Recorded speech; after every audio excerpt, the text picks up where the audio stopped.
Hey, what's up, AML family? We out here in the middle of the struggle. This is Kensington, and we got some real ones who just gonna educate the world and let y'all know what led them down this road, so you won't judge when you see the people out there that we all have a story. I met a very nice brother who's willing to help us with this documentary. How you doing, bro? I'm all right. All right. What's your name? Matthew. Nice to meet you, Matthew. Where are you from originally?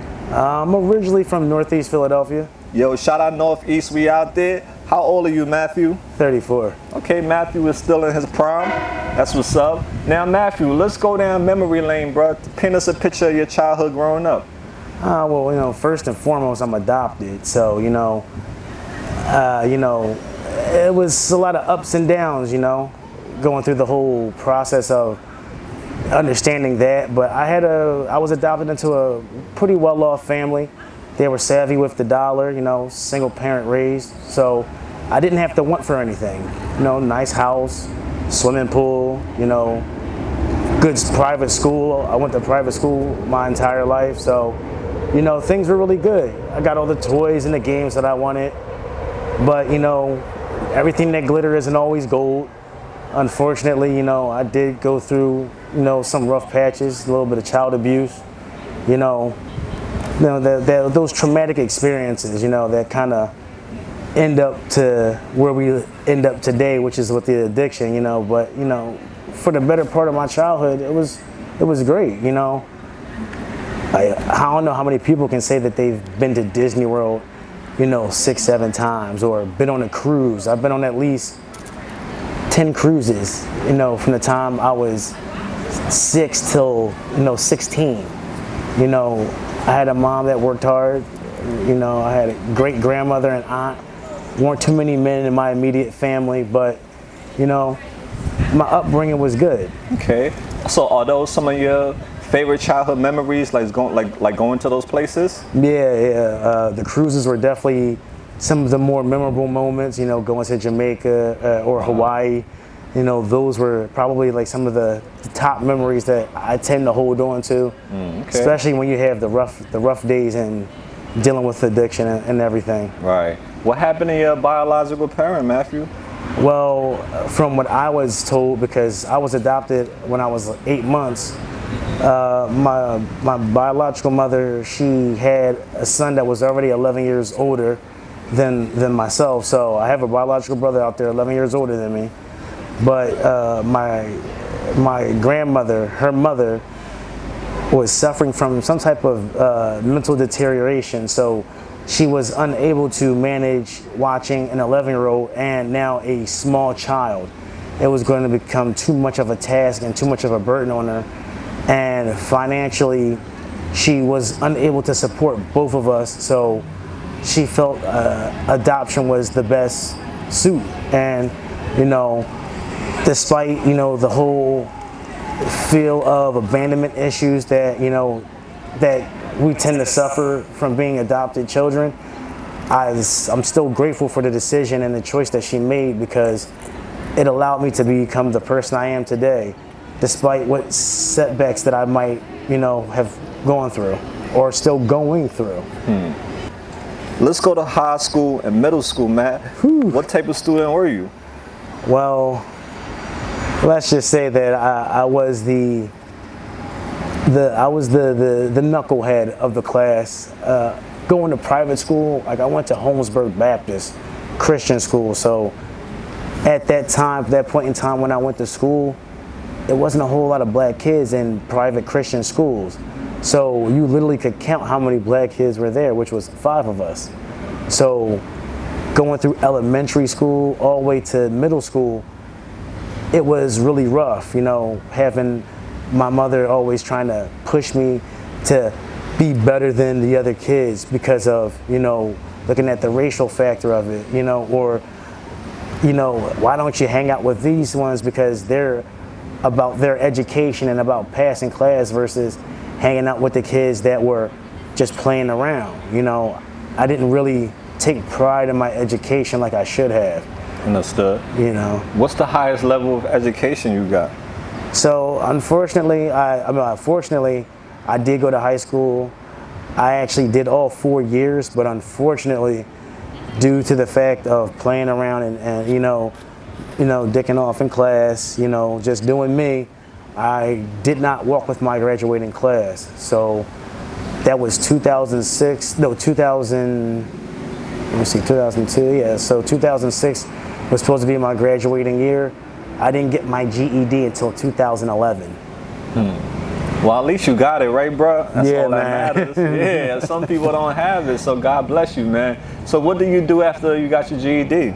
After I got my GED, I kind of just traipsed around for a little bit, just kind of wandered around trying to find my place in the world, my calling.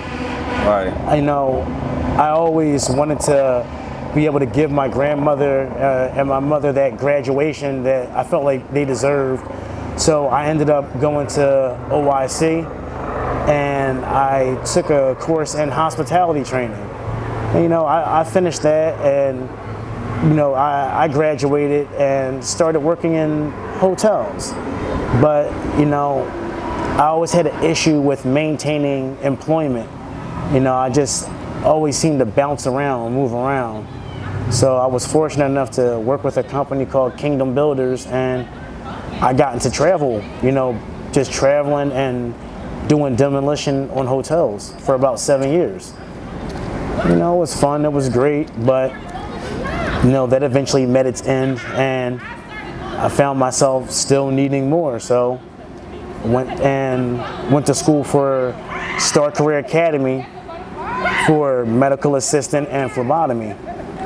And I didn't think I had it in me, but surprisingly enough, I graduated that. But unfortunate, the school had closed down during my externship. So I suffered a big blow that, during that time. Lost my grandmother during that time. School shut down, it was hard. So let's talk about present now, Matt, out here in Kensington. What battles are you struggling with? Well, right now, in the here and now, in the present, struggling with homelessness and, of course, addiction itself, substance abuse, Okay, right. It's an up and down battle. I had at one point, 2019 or 2018, I went into rehab, detox rehab. I completed it first time, all the way through, no mess ups, no AMA. And, I learned a lot about myself and, made some really big breakthroughs. But, somewhere along the line, the pressure kind of jumped back up on me and, things became too stressful. And I found myself, looking back to the streets, looking for the pipe, looking for the drugs, to numb the pain, to ease my mind, Got you. What drugs are you battling out here? Right now, I'm battling with fentanyl, since they're using fentanyl on pretty much everything, and cocaine itself. It's not an easy battle, especially understanding the fact that I've never met my biological father, but learning that his favorite drugs were marijuana and cocaine. I realized that the apple doesn't fall too far from the tree. Understood. Got you. So, how were you introduced to those two drugs? Actually, it was from, childhood friend, unfortunately, we were, always close friends, but, he actually was the influence and main facilitator for most of my drug use. And then eventually, hanging with a few other folks, I graduated and started to, evolve into the more harder substances, and, from alcohol to, weed, then eventually to, to coke, to crack, and then, so forth and so on. Got you. So do you shoot or do you snort? Actually, I smoke. So smoking, like the high for me, like, if the material is good, it really just kind of like numbs me out. Like, I never wanted to be like the folks that were like nodding and drooling and leaning all over the place. But, I could tell that they had that like peaceful, numb sensation. Like they were void. They could not feel anything. And I wanted that. Like, I'm like, if I could have that and still be able to function I would be cool. So that's why I chose smoking, because it's easier for me to manage. I can put the amount of whatever I want, and also I don't have to, sit back and look at needles and stuff, because one, I was never an intravenous user. So, and also being a part of the world of, medical assistant phlebotomy, I just sat back and I said, nah, I got to save my veins, Right. try to protect my body from something. Right. Well, at least you had education on, what you was doing. So now, what would you say you spend every day on those two habits? Oof, roughly, we'll say roughly about $100. Okay. If not, maybe a little bit more. How much you get, the more you use, right? Yeah. Right, that's the case with a lot of people. Saying that's just the reality of it. Like, no matter how many times I tell myself, all right, I'll save a little bit for this, or I'll put this away for that, it never actually turns out that way, unfortunately. Like, even now, today I look at it and I said, dang, had started off with $100, and now I'm down to like $50 in the pocket, Yeah. And it's like you just said, just Cycle. Progressive, a vicious cycle. Right. How do you make your money? So making the money is always the tricky part. There's of course always like donating blood or like plasma. Those I try to keep, at least out of everything, I try to keep at least one or two legal hustles. It's right now things are getting tight, so the boosting is really where everything is right now. So, and I do boost. I know I'm not proud of it, but you got to do what you got to do, right, in order to maintain. So I'll tell you now that actually it's I've been fortunate enough to have not really had to suffer too much of withdrawal. I've only been, on the opiate side, fentanyl side, for about a year. So I'll say here and now that the one and only time that I've truly gone through like the withdrawal, it was crazy. It was scary. It was very violent, pain, sweating, crying, vomiting, defecating on myself. It's crazy, what you actually endure. And just to even think about rehab or detox is even scarier, because the only thing that we know is getting our fix is what's going to keep us at bay. So to sit back and to think about going through a detox and not having to have that in your system, nah, not too big on that. So what's the longest you can go without, smoking? The longest I can go in the daytime, 24 hours.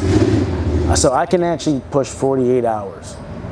That is the longest I can push, mm-hmm. And even that is actually really pushing it a little too far. So, at that point in time, pushing it at 24 hours, I'm sweating. I'm very irritable. I find myself, in my thoughts, like becoming more mentally isolated. But after 48 hours, that's when the stomach pains come in. That's when the throwing up and stuff like that starts. So, mm-hmm. That's about as far as I've ever gotten, is 48 hours. Right. So what's a typical day in your life look like, 24 hours? 24 hours day in my life. So we'll just say, get up, wait, see if they call samples. If they call samples, go grab samples, That's just for the get well. If I have money left over, then I'll get myself well. But still, it's always good to have extra. So still always do the search for the samples. Then, probably link up with a few folks, see what's going on out there, see what stores are, up on security. Then, decide to make the plan on where we're going to boost at, do the boost, and hopefully hope that I don't fall asleep on the train, because I found myself falling asleep on the train for hours on end. So when you go into these stores to boost, what items are you looking for? I'm looking for electronics a lot of times. Sometimes it's clothes, depending on what stores I'm in. Candy is always a big one. You know, I find myself grabbing candy a lot, you know, because that always somehow manages to hold me over. I've got what I like to call contracts, active contracts with certain stores where they tell me, hey, look, we want this, we want that.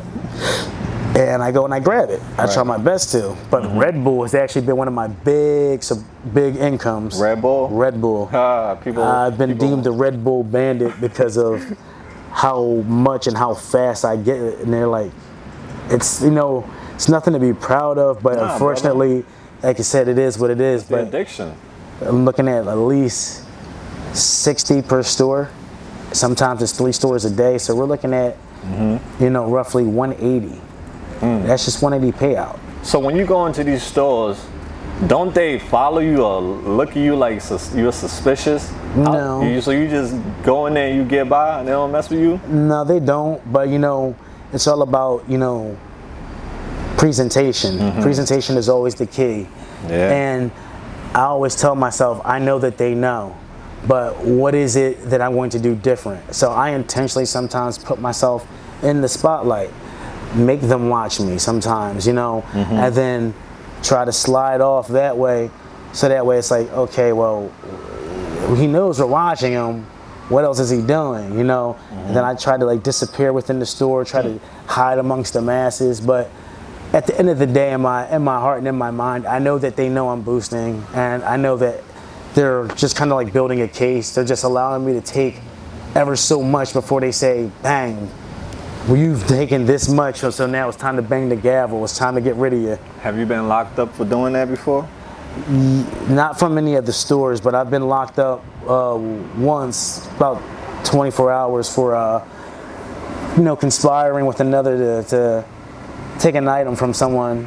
But, you know, I actually didn't take the item, but because I was in cahoots, you know, there we have it. I was, you know, an accomplice. So. Got you. So what's the worst thing that you have seen or that has happened to you since you've been out here in Kensington? So, I mean, like the worst thing I've seen is, we'll say about a year ago, I was in the park, I was chilling with my homie. We were just getting our morning wake up, and we just started hearing arguing and yelling, and then out of nowhere, started hearing gunshots right in McPherson Square, and out of nowhere we're looking over and we're watching these like 3-4 guys kill each other. And they were drug dealers, but it was still the fact of they were literally killing each other over what we don't know, but it's like territory, you know, power, money, whatever it was. To watch a man have a gun to someone's head, getting ready to put a bullet through him, and to see someone come up and put 4 or 5 shots in that guy. And for what? Because they didn't save the other man that was about to get his head blown off.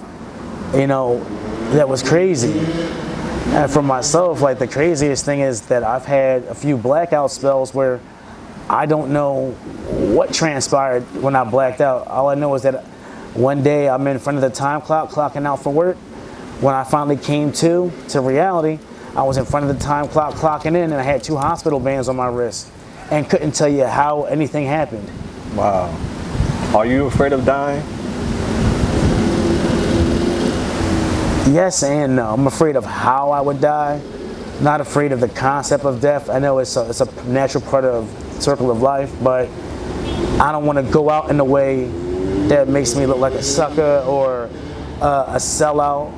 I feel like if I stay with this course that I'm on now, I'm just, you know, I'm prone to, you know, to the sellout.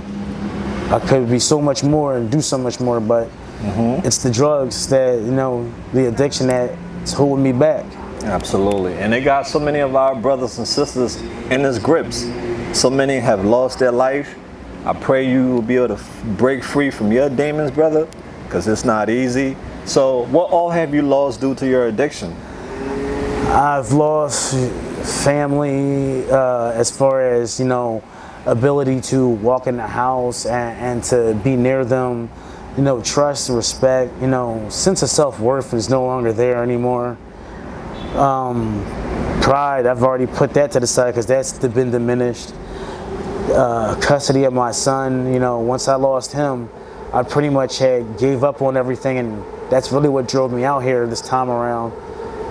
And you know, losing him, pretty much, I've lost everything. You know. Right. Got you. It's not easy, man. Drugs take away everything you love and give you misery. Nothing good come out of it. So let's wrap things up, brother. I appreciate your time. Let's get off topic to get to know you as an individual, and we're done, okay? Okay. What's your favorite color?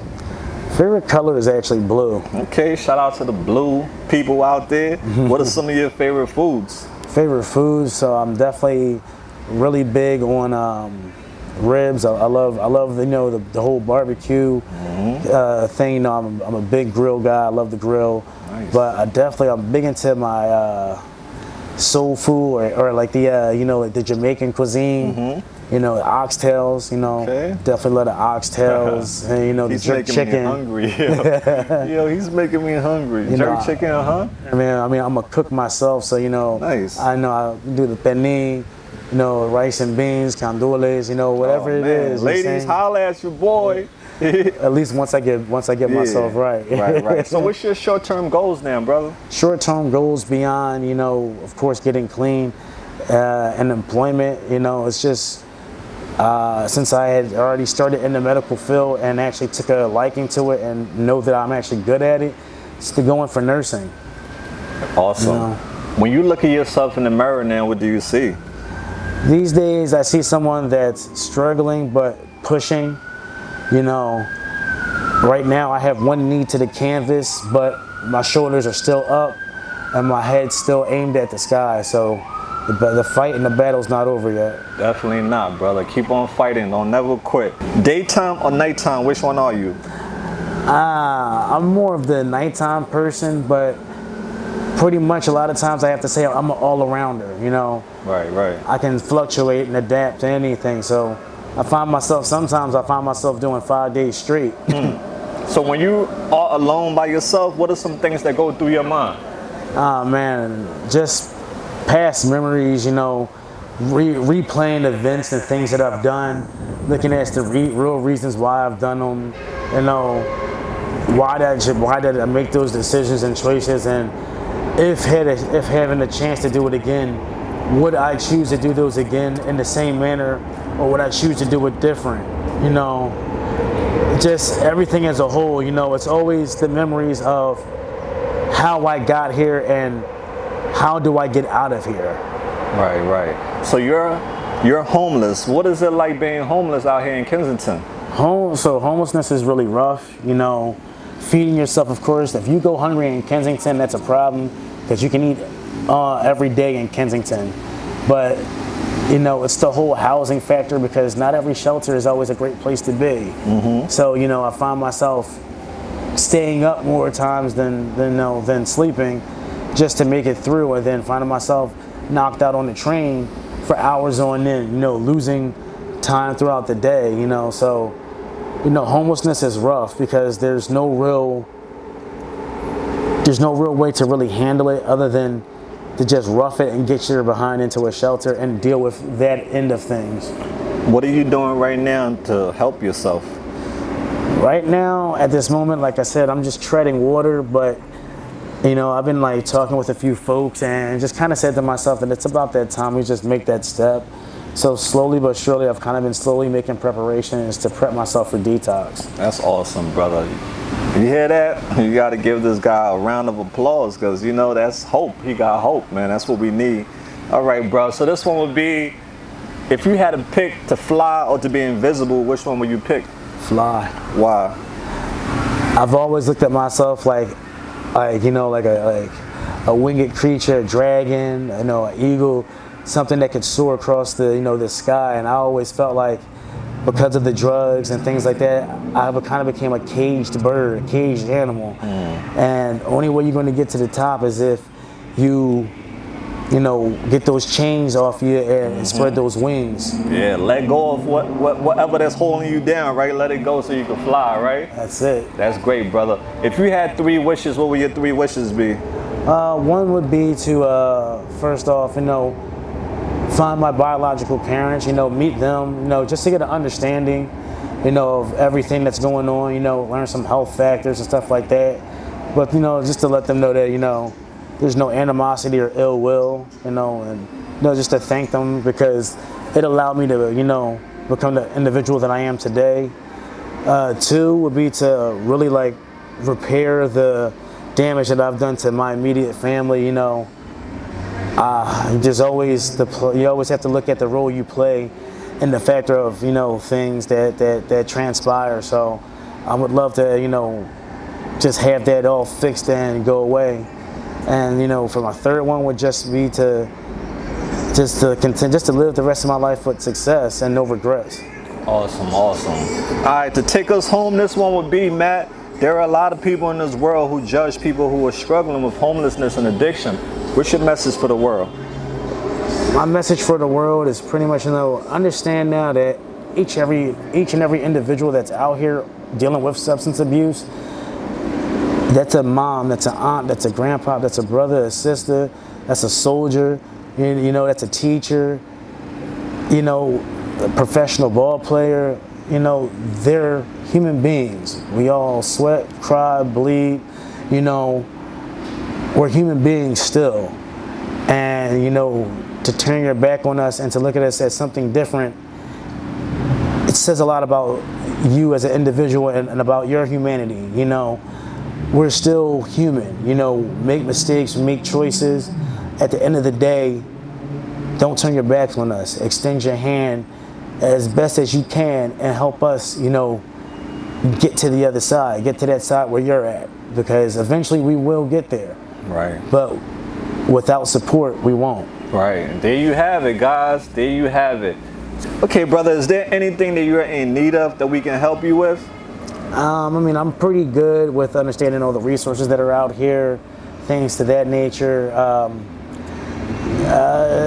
Not really. Because like I said, I put my hand to the plow, whether it's been legal or illegal. I've always been able to, be a go-getter and get to it. So, only thing I just say is just keep your boy in prayer and just always lift your hands up so that way I don't fall back. Amen. Yeah, so at one point in time, I was actually staying at a program called Stop the Risk. It was ran by a lady by the name of Patrice. She was just out here, advocating for the homeless. And at one point, we were working together, in tandem with a young lady, older lady by the name of Jen from Project Home, and ended up doing a piece for the Kensington Voice talking about, the facility and, just the ways that it helps and how she helped each and every one of us. So, if ever you get the chance to check it out, go and look at just go and check out the Kensington Voice. Just go to the website and just look up Stop the Risk. It's under that. AML family, I want to tell Brother Matt, thank you so much for opening up, because it takes a courageous person. It took a lot for him to do this because he was afraid of the stigma, and I had to let him know we have to speak up, because if we don't, it's like we're not speaking up against the bullies. If we don't speak up and fight the bullies, they're going to keep on putting us down. So that's why we need soldiers like you to speak up. We people who have a good heart, they will not judge you, like you say. We put ourselves in your shoes. So Matt, thank you so much, brother. AML family, drop all the positive comments you got for our boy Matt. He's now part of the family. Remember, guys, don't be bitter, be better. Until next time, AML Films, and we out there. Peace out.